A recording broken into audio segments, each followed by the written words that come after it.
नमस्ते विद्यार्थी मित्रों। मिठीबा विद्यालय की ऑनलाइन लर्निंग क्लास में आपका स्वागत है। आज हम कक्षा 5 विषय पर्यावरण चैप्टर नंबर 14 हमारी पंचायत इस चैप्टर के बारे में जानकारी लेंगे। उससे पहले अगर आप हमारे चैनल को अभी तक सब्सक्राइब नहीं किए हो तो सब्सक्राइब कर लीजिए, ऑल नोटिफिकेशन को अनेबल कर दीजिए, जिससे हमारे चैनल पे आने वाले सभी वीडियो आपको सरलता से मिल सकें। तो शुरुआत करते हैं। चैप्टर नंबर 14 हमारी पंचायत। इस चैप्टर में हम हमारे देश की जो पंचायत है उसे यानी कि हमारे देश की व्यवस्था के बारे में जानकारी लेंगे कि किस प्रकार से हमारे देश में जो भी कायदे हैं, जो भी नियम है या फिर जो भी कार्य होता है तो वो किस तरीके से होता है उसके बारे में हम जानकारी लेंगे।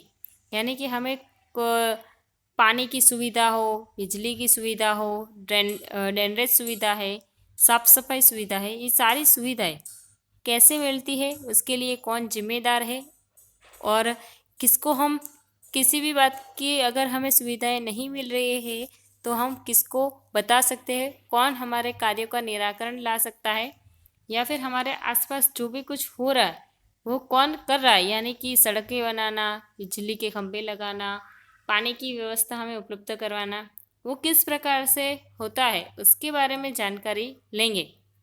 यानी कि किसके द्वारा किया जाता है और वो क्यों करते हैं उसके बारे में भी हम इस चैप्टर में जानकारी लेंगे। तो शुरुआत करते हैं चैप्टर नंबर 14 की। हमारी पंचायत। हमारे देश में अपना शासन है। हमारा देश स्वतंत्र हुआ, हमारी सरकार बनी। स्थानीय क्षेत्र में लोगों का काम सरलता से हो सके इसके लिए पंचायतें अस्तित्व में आई। गांव और शहर में कार्यरत संस्थाओं के बारे में हम जानते हैं। इसमें कहा, मैंने जो कहा उसी हिसाब से है इसमें भी, कि हमारा देश स्वतंत्र देश है। इसमें सभी व्यक्तियों को अपने अपने अनुसार जो सुविधाएं मिलनी चाहिए वो मिल सके इसके लिए कार्य करना पड़ता है। अब कोई एक व्यक्ति तो ये कार्य कर नहीं सकता। जैसे कि हम बोलेंगे कि हमारे देश का बड़ा प्रधान कौन है तो बोलेंगे नरेंद्र मोदी। क्या वो हर एक जगह पे पहुंच सकते? नहीं। इसीलिए उन्होंने अपने नीचे कुछ ऐसे व्यक्ति रखे जो अलग अलग डिपार्टमेंट संभालते भी हैं। उसके साथ जुड़े हुए अलग अलग राज्यों से जुड़े हुए प्रतिनिधित्व भी है और उस राज्य में भी अलग अलग तालुकाएँ हैं यानी कि तहसीलें हैं, वो संभालने वाले भी अलग अलग व्यक्ति होंगे। जिले संभालने वाले भी अलग अलग व्यक्ति होंगे। वहाँ से फिर गांव संभालने वाले व्यक्तियों को माहिती मिलेगी और गांव से फिर वो व्यक्ति तक, यानी कि जो भी सुविधा है वो हमारे तक पहुँचने के लिए या हमारी जो भी फरियादें हैं वो उच्च कक्षा तक पहुँचाने के लिए भी कुछ कितने व्यक्तियों का एक संगठन बना हुआ होता है। आपने ये तो सुना होगा कि गांव में पंचायत बैठती है या फिर सरपंच होंगे, वो भी आपने सुना है, यानी कि पटवारी समझ लो। तो वो होते हैं। अब वो करते क्या है और कैसे होता है उसके बारे में हम अब जानकारी लेंगे कि वो कैसे कार्य करता है और उनकी कार्य में कौन कौन सी चीज़ें करना आता है, क्योंकि हमें आधी चीज़ें बता ही नहीं होती कि कौन सा व्यक्ति क्या कार्य कर सकता है और हमें किसको फरियाद करनी चाहिए जो सुविधा हमें नहीं मिल रही है इसके लिए। तो गांव और शहर में कार्यरत संस्था के बारे में हम जानते हैं। गांव में होगा तो सरपंच होंगे यानी कि पंचायत बैठेगी। अगर हमें कोई फरियाद करनी है तो हमें वहाँ पे ग्राम पंचायत में जाना पड़ेगा। उसी तरीके से अगर शहर में है तो शहर में महानगर पालिका, नगर पालिका होता है, जिसमें हम हमारे ज़रूरियात के हिसाब से अगर हमें कोई सुविधाएं नहीं मिल रही है तो उसकी फरियाद कर सकेंगे या फिर वहाँ से सुविधा प्राप्त भी कर पाएंगे। तो शहर में क्या होता है, नगर पालिका, या बड़ा शहर है तो उसको महानगर पालिका में आएगा। अगर छोटा है गांव है छोटे छोटे तो वहाँ पे ग्राम पंचायत होगी, वहाँ पे हमें कंप्लेंट लिखानी पड़ती है या ग्राम पंचायत में हमारे सारे कार्य होते हैं, वो भी आपको पता ही होगा। अब अपने जिले के नक्शे का अध्ययन कीजिए। अपना एक जिला लेना है, उसका नक्शा देखना है और उसके ऊपर अध्ययन करना है कि यह नक्शा क्या प्रदर्शित करता है। नक्शा क्या प्रदर्शित करेगा कि उस नक्शे द्वारा हम ये जान पाएंगे कि नक्शे के अंदर कितने जिले के अंदर कितने तालुका यानी कि तहसीलें हैं, एक जिले के अंदर कितनी तहसील आई हुई है वो हम जानेंगे और तहसील के साथ आपके ज़िले में कितनी तहसील आई हुई है ये बताएगा। तो ये उसमें ये बताएगा कि कितनी तहसीलें हमारे ज़िले में पूरे आई हुई है। फिर है आपका गांव किस तहसील में है। अब तहसील में भी गांव अलग से होगा, तो हमारा गांव कौन सी तहसील में आया है वो हम जानेंगे, वो लिखना है बाजू में। आपकी तहसील में लगभग कितने गांव आए हुए हैं। एक तहसील में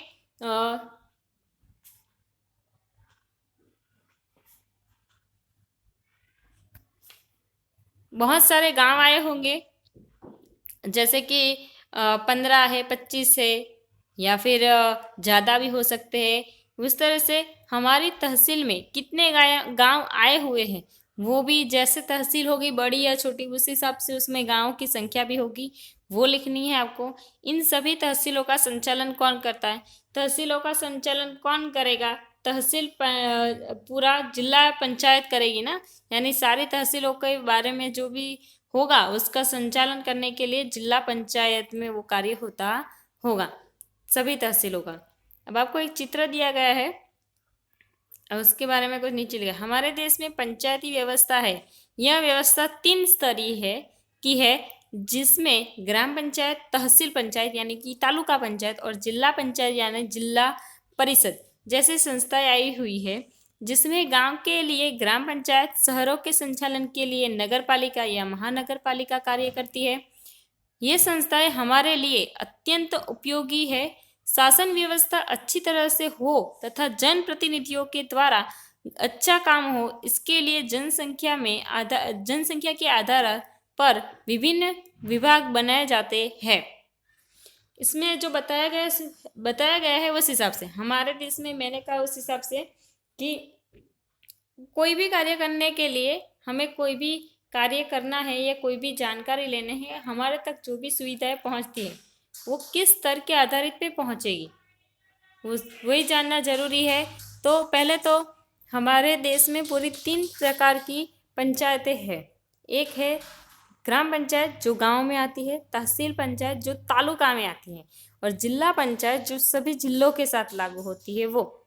ये 3 स्तर में हमारा कार्य होता है, यानी कि ये 3 संस्थाओं के द्वारा हमारे जो भी देश में पूरा कारोबार है वो वहीं से होता है। ग्राम पंचायत द्वारा गांव की जो भी समस्या है, ये गांव में जो भी कार्य करना है उसकी पूरी रिपोर्ट कहाँ पे जाएगी, तालुका यानी कि तहसील पंचायत में। तहसील पंचायत से ऐसे ही सभी गांवों से आई हुई फरियादें हो या समस्या है या फिर जो भी कोई कार्य करना है उसके बारे में माहिती सब इकट्ठा तहसील पंचायत में करने के बाद वो जिला पंचायत में जाएगी, और जिला पंचायत में ऐसे बहुत सारे तहसीलों में से आई हुई फरियादें या फिर जो भी समस्या है वो सारी जिला पंचायत इकट्ठा करके राज्य सरकार को भेजेगा, और राज्य सरकार उसको केंद्र सरकार यानी कि हमारे पूरे जो है वहाँ पे केंद्र सरकार तक कोई भी माहिती पहुँचती होगी। इसके लिए हमें पहले क्या करना होगा कि पहले गांव से ही शुरुआत करनी होगी। अब ग्राम पंचायत में आपने देखा होगा, आपने कौन कौन सी सुविधा आपके गांव में देखी होगी। एक तो वहाँ पे सफाई होगा, फिर दूसरा है अस्पताल होना चाहिए, हर एक गांव में अस्पताल भी होता है, पाठशाला होती है, सड़क होती है, शुद्ध पीने का पानी होता है, और स्ट्रीट लाइट यानी कि रोड के जो आजू बाजू लाइटें लगी है वो भी होनी चाहिए। ये सारी सुविधा हमारे गाँवों में मिलनी चाहिए। अगर गांव में ये सुविधाएं नहीं मिल रही है तो हम किसको फरियाद करने जाएंगे, ग्राम पंचायत के अधिकारी यानी ग्राम पंचायत के जो वहीवट करता है वो, उसको कहा जाता है पटवारी। आपने पटवारी नाम जरूर सुना होगा। तो पटवारी होता है जो पूरे ग्राम पंचायत का कारोबार संभालता है, तो हम उसको जाके अपनी समस्या बता सकते हैं और उससे सुविधा प्राप्त कैसे कर सकते हैं वो भी हम जान सकते हैं। हमारे स्थानीय प्रश्नों के शीघ्र निराकरण के लिए पंचायतें कार्यरत है। अगले पृष्ठ से विवरणों को प्राप्त करके लिखिए। ग्राम पंचायत गांव या गांवों का समूह में संचालन करती है। ग्राम पंचायत क्या करती है तो के बहुत छोटे छोटे हो तो 2-4 गांव का पूरा प्रतिनिधित्व करती है, और ना अगर एक बड़ा गांव है तो गांव का समूह यानी कि पूरे गांव का संचालन ये ग्राम पंचायत द्वारा करते हैं। अब यहाँ पे उसके वार्ड नंबर, चुने गए प्रतिनिधियों के नाम, समाहित क्षेत्रों का नाम अगर अलग अलग जगह से है तो, इसके बारे में जानकारी लिखनी है। जैसे कि वार्ड नंबर। अब वार्ड नंबर क्या होगा कि अगर हम हमारे सूरत की बात करें तो सूरत में वो पूरा एक जिला है, लेकिन उसके अंदर बहुत सारी तहसीलें हैं, उसके आसपास के बहुत सारे गांव भी है। ये सब कुछ सूरत में ही आ जाता है, लेकिन उसमें वार्ड नंबर से तो वार्ड नंबर लिख के हम उसको प्रति अलग कर सकते हैं कि वहाँ पे किस वार्ड में नंबर दिए गए तो उसके किस वार्ड में कौन सा प्रतिनिधित्व काम करता है और प्रतिनिधि का क्या कार्य है और प्रतिनिधि किस क्षेत्र में आता है, यानी कि समाहित क्षेत्र का नाम जिस क्षेत्र में वो कार्य कर रहा है उसके बारे में जानकारी यहाँ पे लिखनी है हमें। इसके साथ कुछ सवाल जुड़े हुए हैं। ग्राम पंचायत और वो हो गया, उसके बाद है तहसील पंचायत। तहसील पंचायत की तहसील की ग्राम पंचायत तथा तहसील का संचालन करती है। तहसील क्या करती है, यानी कि एक समझ लो कि नगर पालिका, तो वो क्या करेगी, एक तो कार्य ये करेगी कि पूरे सारे जो इतने भी उसमें उसके एरिया में जितने भी गांव आते हैं वो सबका भी रिजल्ट जानेगी, या फिर पूरी तहसील का भी संचालन वो कर सकती है। यहाँ पे तहसील पंचायत की बैठक का नाम, यानी कि वो जो करता है उसका नाम, फिर चुने हुए प्रतिनिधि का नाम, यानी जो व्यक्ति उसके लिए चुना गया है उसके प्रतिनिधि का नाम, और समाविष्ट गांवों के नाम, यानी कि जहाँ जहाँ पे जो जो गांव में वो समाविष्ट है उसका नाम लिखना है। फिर तीसरा है जिला पंचायत। जिले में आई हुई तहसीलों तथा उनके गांव का संचालन करती है। जिला पंचायत क्या करते हैं कि जिसके इलाके में जितनी भी तहसीलें आई हुई है उसके और उसके साथ जितने भी गांव आए हैं उस सबका संचालन, यानी कि सबका नेतृत्व वहीं करती है, और वहीं से सारे नियम या सारे जो भी है उसका पालन वहाँ से ही किया जाता है। यहाँ नीचे जिला पंचायत बैठक के नाम लिखने हैं, चुने हुए प्रतिनिधित्व का नाम और समाविष्ट गांवों के नाम, यानी कि इसमें जो जो गांव आता है उसका समाविष्ट करने का नाम लिखना है। अब कुछ विवरण दिया गया है, उसके आधार पे पहले तो कि तहसील विवरण में है कुल सदस्य, मुख्य निर्वाचित व्यक्ति, शासनाधिकारी क्या देखरेख रखते हैं वो, इसके बारे में जानकारी लेने है। तहसील पंचायत में कितने व्यक्ति होते हैं वो, तो तहसील पंचायत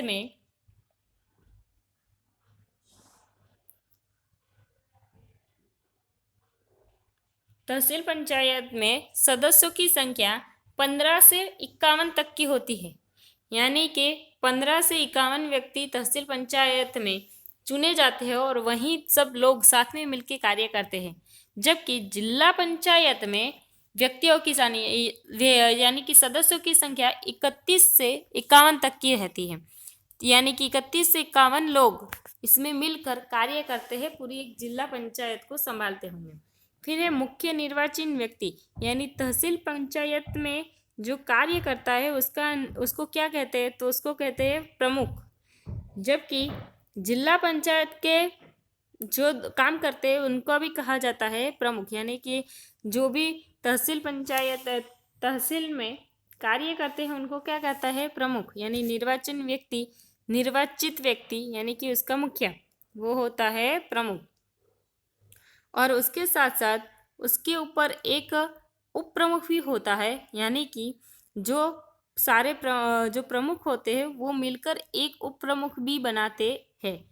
शासन अधिकारी, तहसील की शासन अधिकारी यानी कि मेन व्यक्ति जो उसका शासन करता है, यानी कि उसकी औपचारिक रूप से उसको जो संभालता है उसको कहा जाता है तहसील विकास अधिकारी। जबकि जिला पंचायत का जो सबको संभालता है, यानी कि उसका जो शासन अधिकारी है उसको कहा जाता है चीफ ऑफिसर। ये आपको यहाँ पे लिख लेना है कि जो हमारे जिला पंचायत का प्रमुख है, जिला पंचायत का जो अधिकारी है उसको कहा जाएगा जिला विकास अधिकारी, और तहसील का जो है उसको कहा जाएगा तहसील विकास अधिकारी। फिर तहसील पंचायत में क्या देखरेख करते हैं, यानी कि जो तहसील विकास अधिकारी है वो क्या देखरेख करते हैं, तो तहसील और उनके गांव की पंचायत इसके बारे में अधिक जो भी माहिती है वो देखरेख रखने का कार्य करते हैं। जबकि जिला पंचायत क्या देखरेख रखती है वो, तो जिला पंचायत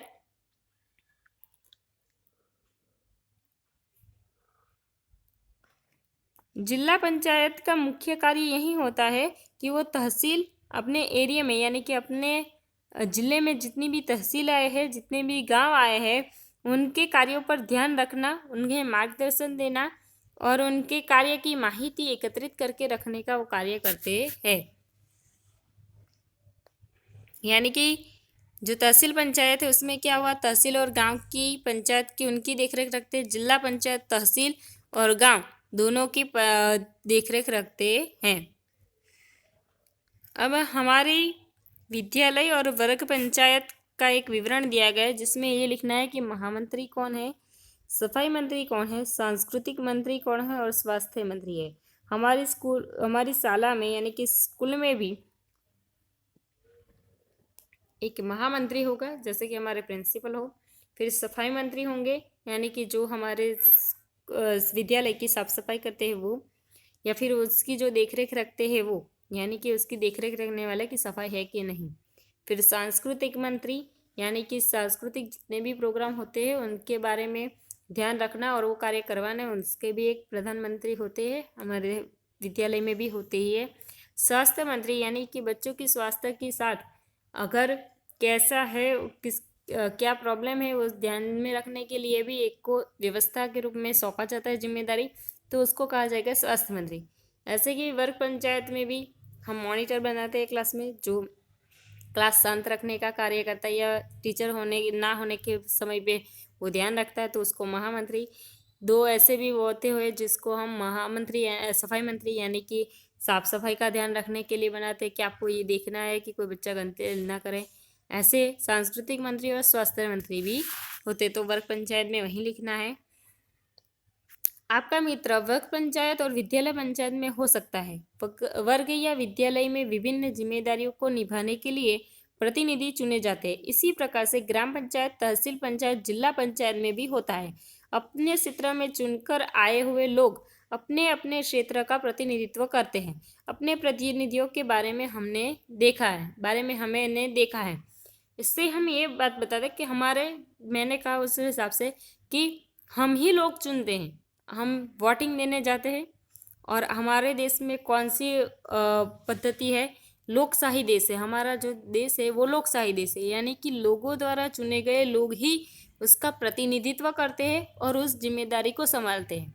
हम अगर कोई भी जिम्मेदारी किसी व्यक्ति को डालते हैं तो वो कहाँ पे होता है, सबके द्वारा, यानी सर्वानुमति से ही कोई एक व्यक्ति चुना जाता है। वो गांव पंचायत में हो तो सरपंच की भी चुननी होती है। वो क्या करते हैं, सरपंच चुनाव में हम ग्राम के पंचायत में जो व्यक्ति को हम जितवाना चाहते हैं उसी को जिताते हैं। उसी तरीके से हम शहर हो, जिला हो, वो सारी पंचायत सारे में चुनाव की पद्धति है ही, और चुनाव के द्वारा ही हम हमारा जो भी प्रतिनिधित्व है वो उसको चुनते हैं। जैसे कि अगर हम कहें तो नगर पालिका का चुनाव हुआ तो उससे क्या व्यक्ति बाहर आएगा, यानी कि नगर पालिका के चुनाव से हम हमारे एक ऐसे व्यक्ति को चुनेंगे जो हमारे नगर पालिका की व्यवस्था को संभाल सके। उसी तरह से महानगर पालिका है तो वहाँ पे भी चुनाव होते हैं। इस प्रकार चुनाव के द्वारा हम ये जानते हैं कि हम किसको हमारे आसपास की सुविधाओं के लिए, यानी कि जो हमारी भौतिक सुविधा यानी कि जो हमारी ज़रूरत है, जैसे कि लाइट, पानी, पीने का पानी या फिर साफ़ सफाई, ऐसी सुविधा हमें जो उपलब्ध करवा सके, ऐसी व्यक्ति को, जिम्मेदार व्यक्ति को हम इसका चुनाव करते हैं। और चुनाव करने के लिए कौन सी पद्धति है, हमारे यहाँ पे हमने देखा हो तो वोटिंग करते हैं, लेकिन वो गुप्त मतदान होता है, यानी कि गुप्त मतदान पद्धति से ही हमारे देश में वोटिंग होती है, यानी मतदान किया जाता है। आगे है वर्ग का सफाई मंत्री सफाई का कार्य करता है। इसी प्रकार से पंचायत का प्रतिनिधि अपने क्षेत्र के प्रश्नों का प्रस्तुत करता है, अपने क्षेत्र के विकास के लिए प्रयास करता है। इस प्रकार से जनोपयोगी कार्य हो सकते हैं। स्थानीय संस्थाएं अत्यंत उपयोगी है। स्थानीय संस्था इसका अर्थ होता है कि स्थानीय संस्था यानी कि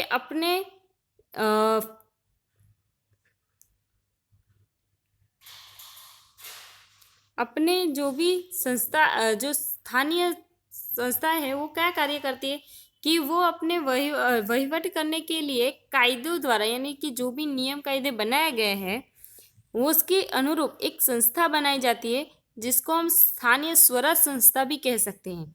यानी कि ऐसी संस्था जिसमें हम हमारे जो भी नियम है यानी कि हमारे देश के जो भी कायदे हैं उसके अनुरूप एक संस्था बनाएंगे जिसमें हम सारे कार्य करवाने के ढंग से यानी कि जो प्रक्रिया से कार्य होना चाहिए वो कायदे के अनुरूप वह कार्य करवा सकें। और इसमें जो कहा गया है उस हिसाब से अगर वर्ग की सफाई करनी है, अगर वर्ग की सफाई मंत्री को ही पता होगा ना कि क्लास गंदा है तो हमें उसको साफ करना चाहिए, साफ करवाना चाहिए। उसी प्रकार से अगर हमारे गांव में कोई असुविधा है तो उसके बता किसको ज़्यादा होगा, वहाँ के सरपंच को ही होगा। क्यों? क्योंकि वो गांव में रहता है, उसको गांव की प्रॉब्लम पता है यानी कि गांव में क्या असुविधा है वो बताओगे तभी वो उस कार्य को आगे बढ़ाएगा। उसीलिए हम क्या करते हैं अपने क्षेत्र के विकास के लिए अपने में से ही एक प्रतिनिधित्व चुन के उसको आगे भेजते हैं जो हमारा प्रतिनिधित्व करे और जो भी हमारी प्रश्न है उसको हल कर सकें। अब यहाँ पे है पंचायत का नाम, पदाधिकारी का नाम और उसका संपर्क नंबर। यानी कि यहाँ पे ये करना है आपको कि अपने ग्राम पंचायत का नाम है, जैसे कि ग्राम पंचायत सरपंच या प्रधान का नाम लिखना है, पदाधिकारी नाम यानी कि ग्राम सरपंच का जो भी नाम होगा वो लिखना है और संपर्क नंबर लिखना है। ये अभी करने की ज़रूरत नहीं है, संपर्क नंबर या अधिकारी का नाम लिखना वो तो ज़रूरी नहीं है, लेकिन जैसे कि ये जानना जरूरी है कि ग्राम पंचायत में सरपंच होगा या प्रधान होगा। नगर पालिका में कौन होगा? सदस्य, यानी कि नगर पालिका बहुत बड़ी होगी तो उसमें एक सदस्य तो होगा नहीं, बहुत सारे सदस्य होंगे, जो भी एक सदस्य है उसका नाम। तहसील पंचायत में प्रमुख होगा और सदस्य होगा, एक तो मेन व्यक्ति होगा जो कार्य करता है और दूसरा उसके सारे सपोर्ट में जो होंगे वो। फिर है जिला पंचायत में प्रमुख होगा, शिक्षा मंत्री समिति अध्यक्ष होगा और सदस्य हो गए, यानी कि एक तो उसका प्रमुख होगा, फिर शिक्षा समिति से जो जुड़े हुए उसका अध्यक्ष होगा और दूसरा होगा सदस्य, यानी कि जो भी सदस्य है उसके नाम और वो। यहाँ पे हमें हमारे विद्यालय व्यवस्थापन की समिति के बारे में लिखना है कि सदस्य का नाम, जो भी सदस्य है हमारे स्कूल के बारे में ही हमें एक रिपोर्ट तैयार करना है जिसमें अलग अलग सदस्यों के नाम लिखने हैं और वो सदस्य क्या कार्य करता है, यानी कि उसको क्या कार्य के लिए सौंपा गया है, जो भी पद सौंपा गया हो उसके बारे में जानकारी लिखनी है। यहाँ पे हमारा चैप्टर नंबर 14 समाप्त होता है। इसके साथ कुछ ऐसी जानकारियाँ हैं जो आपको जाननी चाहिए, जो सवाल हमारे परीक्षा में भी पूछे जाते हैं ज़्यादातर, वो है कि पहला तो मैंने आपके हमारी जो स्थानीय स्वराज संस्था थी उसके बारे में जानकारी ले ली, यानी कि जो कायदे के हिसाब से जो कार्य करती है उसके लिए जो संस्था बनाई जाती है उसको सारे जो संस्था कहते हैं। फिर मैंने आपको ग्राम पंचायत का जो शासन अधिकारी होता है उसका नाम क्या होता है? पटवारी। ग्राम पंचायत की सदस्यों की संख्या जान लेनी चाहिए, वो होती है 7 से 15। और ग्राम पंचायत के जो मुखिया होते हैं उसको क्या हम कहते हैं? सरपंच। ये सब आप जानते हैं। उसके साथ तहसील पंचायत में भी मैंने आपको बताया उस हिसाब से कितने व्यक्ति होते हैं, 15 से 51 तक के व्यक्ति होते हैं। उसमें तहसील पंचायत में जो मुखिया होता है उसको हम कहते हैं प्रमुख। तहसील पंचायत का मुख्य कार्य क्या होता है? तो जो ग्राम पंचायत के कार्य है उस पर ध्यान रखना और अगर वो लोगों को कोई कार्य करने में दिक्कत आ रही है तो उनको सही रास्ता दिखाना, यानी कि मार्गदर्शन करना। उसी प्रकार से जिला पंचायत में कितने सदस्य होते हैं? 31 से 51 तक है। वहाँ पे उसके प्रमुख को क्या कहा जाता होगा? जिला विकास अधिकारी, यानी कि जो उसका प्रशासनिक अधिकारी है उसको जिला विकास अधिकारी कहा जाएगा। फिर उसमें जो कार्य है उसका क्या है? जिला पंचायत का कार्य। तो तहसील पंचायत और ग्राम पंचायत के द्वारा कार्य जो होते हैं उन पे ध्यान रखना और उनको सही मार्गदर्शन देना। हमारे देश में जो मताधिकार की प्रक्रिया है वो कैसे होती है, तो एक तो गुप्त प्रकार से मतदान पद्धति है और दूसरा है कि उसमें जो पंचायत है यानी कि जो भी हमारा मताधिकार है वो कितनी आयु तक से हमें प्राप्त होता है, 18 वर्ष से ऊपर वाले लोगों को ही मत करने का यानी कि हमें मतदान देने का अधिकार मिलता है। नगर पालिका के प्रशासनिक अधिकारी कौन होता है, तो नगर पालिका के प्रशासनिक अधिकारी को चीफ ऑफिसर कहते हैं। ये हो गई कुछ जानकारी ऐसी जो तहसील पंचायत, ग्राम पंचायत और जिला पंचायत के अनुसार हमें याद होनी चाहिए।